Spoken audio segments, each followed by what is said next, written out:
अस्सलाम वालेकुम क्लास। आज हमारा लेक्चर नंबर 2 है कंप्यूटर पार्ट 2 का।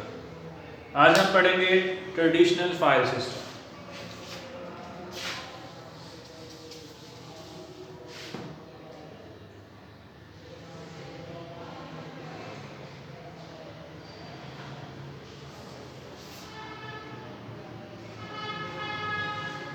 ट्रेडिशनल फाइल सिस्टम, ठीक है। असल में तो हमने डेटाबेस को पढ़ना था, ठीक है, और ये सारे चैप्टर्स में हम डेटाबेस को पढ़ेंगे। नेक्स्ट लेक्चर से हमारा जो प्रॉपर जो है ना वो जो सिमत है वो डेटाबेस की तरफ चले जाएगी। आज हम पढ़ते हैं कि कुछ ऐसे सॉफ्टवेयर हैं जिनमें बहुत बड़ी फाइल्स की तो हमें ज़रूरत नहीं पड़ती, ठीक है, हमें बिल्कुल छोटी छोटी फाइल्स की ज़रूरत पड़ती है। उनमें हम फाइल्स किस तरह से बनाते हैं, फाइल से रिलेटेड कुछ टॉपिक्स को हम पढ़ेंगे। तो नंबर 1 इज़ फील्ड। फील्ड क्या है? Field is a combination of characters, different characters को मिलाकर या डिफरेंट अल्फ़ाबेट्स को मिलाकर या डिफरेंट नंबर्स को मिलाकर, डिफरेंट सिंबल्स को मिलाकर जो हम एक चीज़ बनाते हैं, कोई नाम हो सकता है, कोई एंटिटी हो सकती है, कोई ऑब्जेक्ट हो सकता है, उसको हम क्या बोलते हैं? फील्ड, ठीक है। फील्ड में क्या हो सकता है? आपका नाम हो सकता है, रोल नंबर हो सकता है, क्लास हो सकती है, सेक्शन वगैरह हो सकता है, ठीक है। या इस तरह से एम्प्लॉय का नंबर है, एम्प्लॉय की आईडी है, सैलरी है, ये सारा कुछ फील्ड ही है, ठीक है।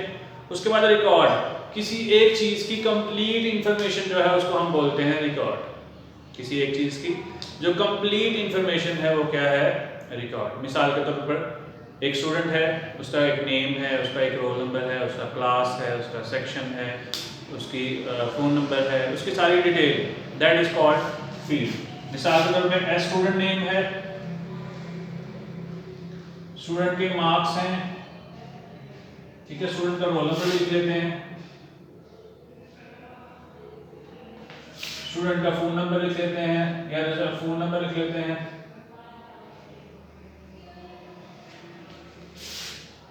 अब लेट्स से एक स्टूडेंट है, उसका रोल नंबर है 5, उसका नेम है अली, उसके मार्क्स हैं 25 और उसका कोई रोल फोन नंबर भी है, ठीक है।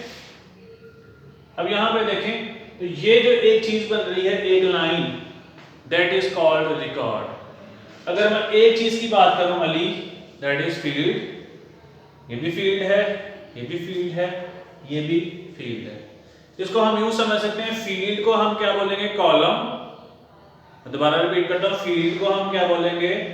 कॉलम। और जो रिकॉर्ड है इसको क्या बोलेंगे? रो, ठीक है। ये कंप्लीट रो है। इसी तरह दूसरे स्टूडेंट की वो दूसरा रिकॉर्ड होगा, तीसरे स्टूडेंट है उसका तीसरा रिकॉर्ड होगा, ठीक है। ये एक कंप्लीट रिकॉर्ड है। बात समझ आ गई? उसके बाद है फाइल। फाइल क्या है? कॉम्बिनेशन ऑफ डिफरेंट रिकॉर्ड्स, ठीक है, ये कॉम्बिनेशन ऑफ रिकॉर्ड्स, इसे हम क्या कहते हैं? फाइल कहते हैं।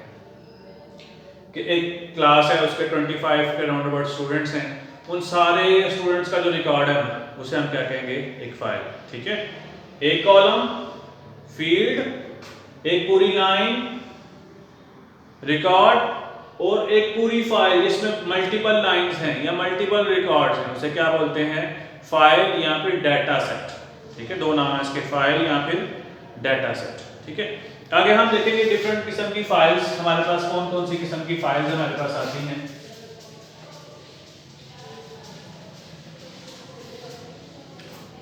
अच्छा, यहाँ पे देखेंगे फाइल को उन्होंने कैटेगराइज तो किया है, लेकिन डिफरेंट एंगल के साथ कैटेगराइज किया है। इस तरह से हम देखते हैं कि आपके पास यूजेज पॉइंट ऑफ व्यू है, फंक्शनल पॉइंट ऑफ व्यू है, फाइल ऑर्गेनाइज या स्टोरेज पॉइंट ऑफ व्यू है, ठीक है। मतलब डिफरेंट पॉइंट ऑफ व्यू से उन्होंने कैटेगराइज किया है। तो नंबर 1 पढ़ते हैं, हमारे पास है usages point of view.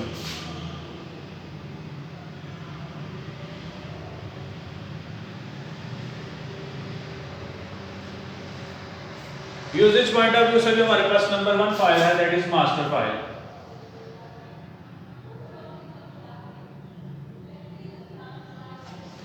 Master file क्या करती है बेटा?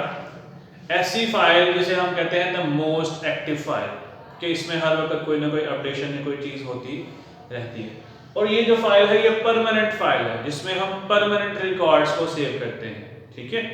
और इसमें हम रिकॉर्ड्स को डिलीट भी नहीं करते। मिसाल के तौर पर एक क्लास है, उसका जो सारा रिकॉर्ड हम सेव करेंगे वो मास्टर फाइल में सेव करेंगे, ठीक है। और इसमें क्या कहते हैं, अगर आप उसमें कोई डाटा अपडेट करना है या डिलीट करना है तो इसमें मोस्टली हम डाटा डिलीट या अपडेट इतना नहीं करते, ठीक है। दूसरी चीज़ जो इसमें हमने बताई कि इस मास्टर फाइल में आपके पास जो, अगर इसको जब हम क्रिएट करते हैं ये उस वक्त भी एम्प्टी नहीं होती, ठीक है। मिसाल के तौर पे आप क्लास क्रिएट करते हैं तो कुछ ना कुछ स्टूडेंट उसमें होते हैं और मसलसल वो फिर अपडेट होती चली जाती है। तो दोबारा से रिपीट करता हूँ, मास्टर फाइल ऐसी फाइल जिसमें हम डाटा परमानेंटली सेव करते हैं, ठीक है, टेम्परेरी सेव नहीं करते। और अगर हम देखें कि at the time of creation कौन सी फाइल है जो एम्प्टी नहीं होती, बड़ा मशहूर एमसीक्यूज है, at the time of creation कौन सी फाइल है जो एम्प्टी नहीं होती, तो वो मास्टर फाइल है, ठीक है। दूसरी है ट्रांजैक्शन फाइल।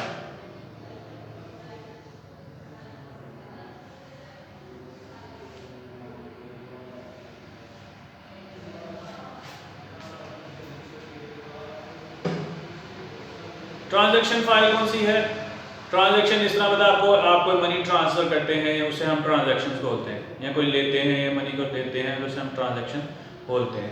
तो ट्रांजैक्शन फाइल यहाँ पे क्या करती है, जब कोई डाटा हम देते हैं या लेते हैं तो जो टेम्परेरी डाटा स्टोर हो रहा है वो ट्रांजैक्शन फाइल में स्टोर होता है। तो ये परमानेंट थी, ये क्या है, टेम्परेरी।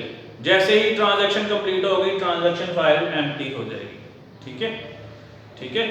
अब इसमें देखते हैं, मिसाल के तौर पे आप कोई वीडियो आप देख रहे हैं, ठीक है, तो वो टेम्परेरी कहीं ना कहीं डाउनलोड होकर सेव हो रही होती है आपके कंप्यूटर में, लेकिन जैसे ही आप वीडियो ऑफ करते हैं यूट्यूब पे वो वहां से डिलीट हो जाती है। जितनी देर तक आप वीडियो देखते रहेंगे वो डाउनलोड होकर आपको शो करता रहेगा, लेकिन जैसे ही आपने उसको ऑफ करना है वो टेम्परेरी जो लोकेशन होगी जहाँ पे वीडियो सेव हो रही होगी वो खत्म हो जाएगी, ठीक है।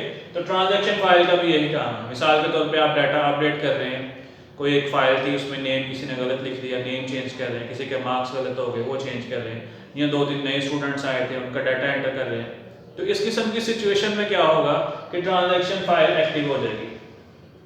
जो टेम्परेरी, जब तक हम सेव नहीं कर देते सारा डाटा ट्रांजैक्शन फाइल में रहेगा, फिर जैसे ही हम सेव करेंगे फाइल, डाटा कहाँ चला जाएगा, मास्टर फाइल में, और ट्रांजैक्शन फाइल क्या हो जाएगी, एम्प्टी, ठीक है बेटा। नेक्स्ट है बैकअप फाइल।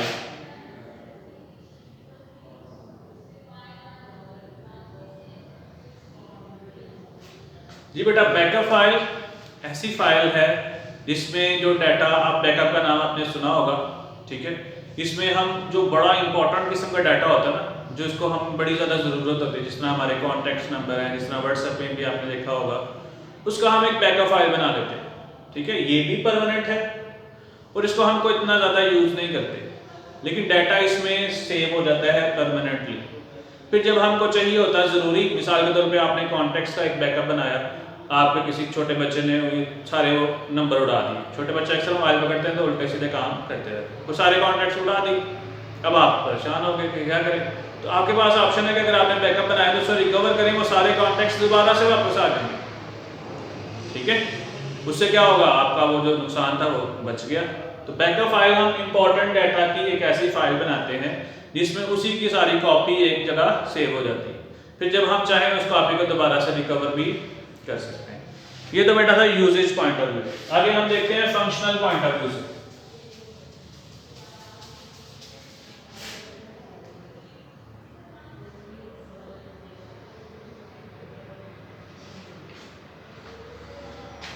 जी बेटा, फंक्शनल पॉइंट ऑफ व्यू से आपके पास दो किस्म की फाइल आएंगी, प्रोग्राम फाइल और डाटा फाइल।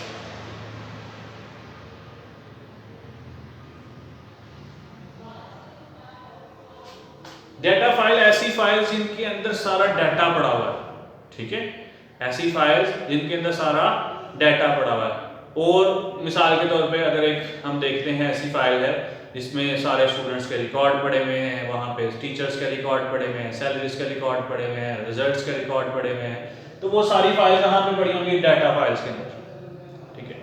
फिर हम प्रोग्राम फाइल, प्रोग्राम का वर्ड आप जानते हैं सॉफ्टवेयर से रिलेटेड है, फर्स्ट ईयर में भी हम इसको पढ़ चुके हैं, ठीक है।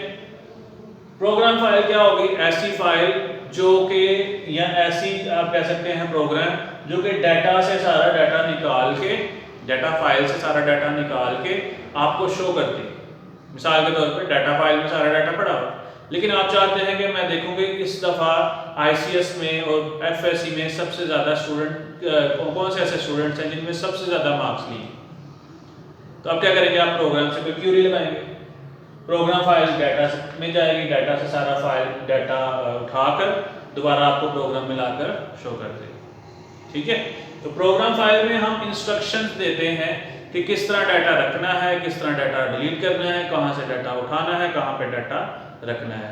प्रोग्राम फाइल में असल में डाटा कोई नहीं पड़ा होता, लेकिन ये सारे डाटा को ऑपरेट कर रही होती है। असल में डाटा कहाँ पड़ा होता है, डाटा फाइल में। लास्ट है बेटा storage point of view.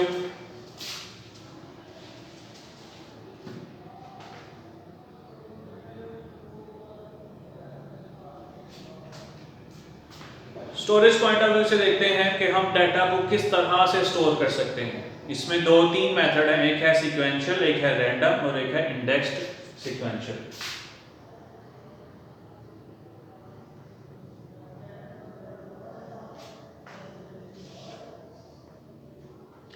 Sequential file में क्या होता है कि डाटा सारा एक सीक्वेंस के साथ सेव हो रहा है, एक तरतीब के साथ सेव हो रहा है। मिसाल के तौर पे आपने सारे स्टूडेंट्स का रिकॉर्ड सेव करना है, नंबर 1 का सेव किया, फिर 2 का सेव किया, फिर 3 का सेव किया, फिर 4 का, अप टू 25 सारे स्टूडेंट का डाटा सेव कर लिया आपने। अब आप चाहते हैं कि डाटा रिट्रीव करें, आपको चाहिए 25 वाले स्टूडेंट का डाटा। सीक्वेंशियल फाइल के साथ क्या प्रॉब्लम है, इसने क्या करना है, इसने डाटा, ठीक है, पहले 1 का, फिर 2 का, फिर 3 का, फिर 4 का, फिर 5 का, फिर 6 का सारा का, उसके बाद जाकर 24 का और फिर 25 का डाटा निकाल कर लाएगा।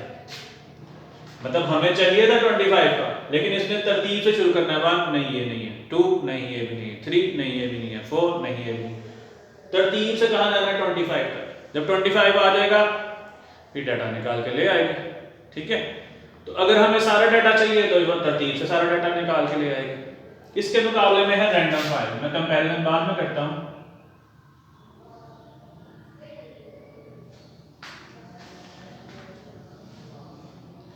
रैंडम फाइल क्या करती है, बगैर किसी तरतीब के आपने किसी 25 वाले स्टूडेंट का डाटा एंटर करना है, वो डायरेक्ट 25 के ऊपर जाएगी, डाटा एंटर करके आ जाएगी। ठीक है, आपने 1 वाले स्टूडेंट का डाटा एंटर करना है, वो डायरेक्ट 1 पे जाएगी, डाटा एंटर करके आ जाएगी। 100 वाले स्टूडेंट का डाटा एंटर करना है, डायरेक्ट 100 पे जाएगी, डाटा एंटर करके आ जाएगी।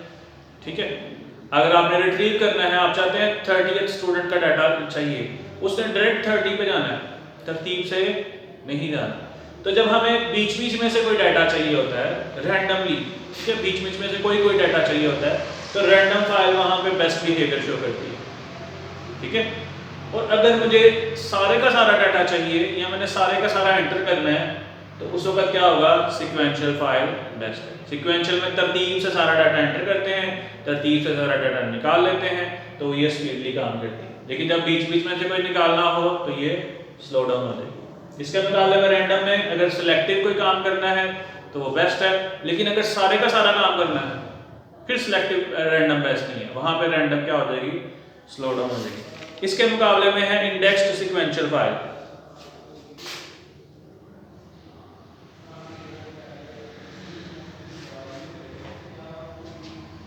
इंडेक्स्ड सीक्वेंशियल फाइल में क्या है कि हम मल्टीपल फाइल्स बनाते हैं और उनमें डाटा स्टोर कर देते हैं। मिसाल के तौर पे अगर 100 स्टूडेंट्स हैं तो हम 5 की अलग अलग फाइलें बना लेंगे। एक फाइल में फर्स्ट 5 स्टूडेंट्स आ गए, दूसरी फाइल में सेकंड 5 आ गए, तीसरी फाइल में थर्ड 5 आ गए, 20 फाइल्स हम बना लेंगे। इसमें रैंडम और सीक्वेंशियल वाला चक्कर ही खत्म हो जाता है कि रैंडम में देर लगेगी या सीक्वेंशियल में देर लगेगी, रैंडम से जल्दी होगा या सीक्वेंशियल से जल्दी होगा। क्योंकि 5 स्टूडेंट हैं, रैंडमली करो तो भी उतना ही टाइम लगेगा, सीक्वेंशियली करो तो भी तकरीबन उतना टाइम लगेगा। लेकिन इसमें स्टोरेज ज़्यादा लगती है। पहले हम एक फाइल में सारा डाटा स्टोर कर रहे थे, अब हमारे पास नंबर ऑफ फाइल्स ज़्यादा हो गई हैं। ठीक है, उससे क्या होगा, स्टोरेज कैपेसिटी में फ़र्क पड़ेगा। बात समझ आ गई? आई होप कि आपको सारा ये समझ आ गया होगा। नेक्स्ट में हम इंशाल्लाह फाइल डेटाबेस जो प्रॉपर है, जो हम जिसका ये सारे चैप्टर्स हैं हमारे 7 के 7, उनके ऊपर मूव करेंगे। ओके स्टूडेंट्स, अल्लाह हाफिज़।